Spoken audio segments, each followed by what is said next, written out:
نحمدہ و نصلی علی رسولہ الکریم، اما بعد، بسم اللہ الرحمن الرحیم۔ شوگر کا علاج بیان کرنے جا رہا ہوں۔ اکثر لوگوں کو شوگر ہے تو اس کے متعلق میں نے سوچا کہ آپ کی خدمت میں شوگر کا علاج بیان کر دیا جائے جو آپ گھر بیٹھ کر علاج کر سکیں۔ اکثر لوگوں کو بہت زیادہ تکالیف کا سامنا کرنا پڑ رہا ہے۔ شوگر بہت ہی ایک خطرناک بیماری ہے جو انسان کو ختم کر دیتی ہے۔ آپ سب لوگوں سے گزارش ہے کہ آپ یہ والا عمل کریں، انشاءاللہ تعالی آپ کا شوگر لیول بالکل برابر رہے گا۔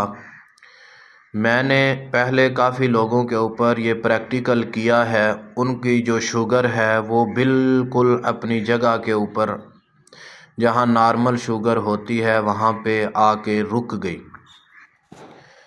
کچھ لوگ انسولین لگاتے ہیں، کچھ لوگ گولیاں کھاتے ہیں، شوگر کی کھا کے تنگ آ جاتے ہیں۔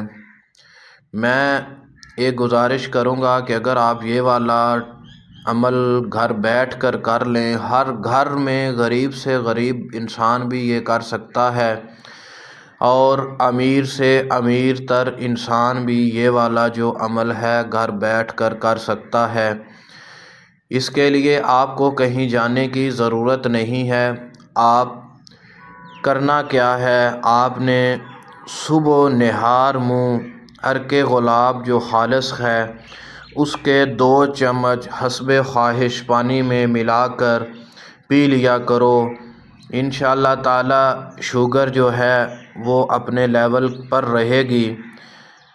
یہ جو علاج ہے یہ نبوی علاج ہے، کیونکہ گلاب جو ہے وہ نبی پاک صلی اللہ علیہ وسلم کے پسینے مبارک سے وجود میں آیا ہے اور اس کا جو عرق ہے وہ بھی پھر شفا ہی شفا ہے۔ آپ یہ والا عمل کریں، صبح نہار منہ پانی میں ملا کر 2 چمچ پی لیا کریں، انشاءاللہ تعالی شوگر جو ہے وہ بالکل اپنے لیول پر رہے گی۔ اس کے ساتھ اگر آپ فون کال پر دم کروانا چاہیں تو ہم دم بھی کر دیں گے، ساتھ دم کروا لیں اور یہ والا عرق گلاب والا عمل کریں، نہار منہ پانی میں 2 چمچ ملا کے پئیں، انشاءاللہ شوگر کا لیول بالکل برابر رہے گا۔ سب لوگ کریں اور صدقہ جاریہ سمجھ کے اس کو آگے شیئر کر رہے ہیں۔ السلام علیکم ورحمۃ اللہ۔